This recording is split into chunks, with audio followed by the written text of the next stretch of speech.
In Cote d'Ivoire, reports are coming out that upwards of 50 people have been killed following that country's runoff presidential election. And at Stratfor, we're paying attention to this issue because Cote d'Ivoire is the world's top producer of cocoa, and for the potential of this standoff to raise into an issue of national crisis and possibly return to civil war.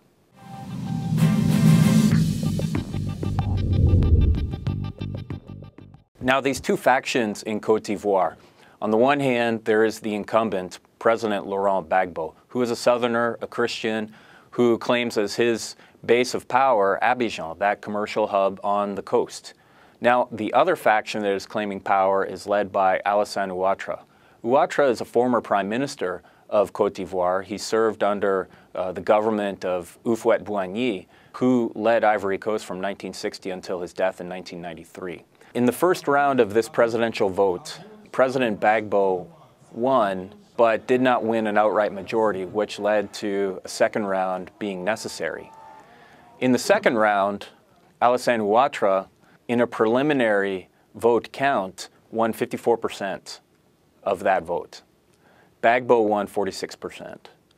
Now, the Constitutional Court, of course appointed by loyalists of President Gbagbo, declared that that preliminary vote was not final, and in fact ruled illegal about 1 million ballots that were for Ouattara. And with the final vote tally, after removing about 1 million ballots, the win actually went to Gbagbo, the incumbent.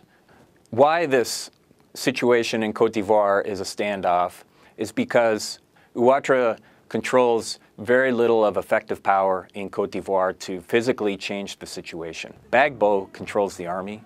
Gbagbo controls a private militia.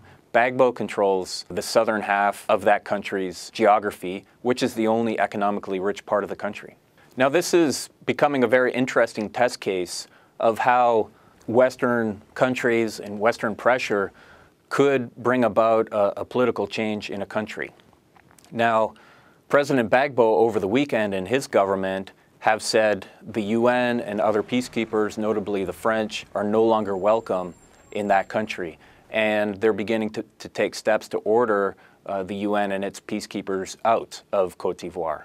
And the UN has subsequently said, no, we're not going to move. So it'll be a very interesting test case to see how this political crisis in Cote d'Ivoire is resolved, given on the one hand the very strong levers of power that Gbagbo has versus this international condemnation that is pretty unified behind Ouattara and his win against Gbagbo.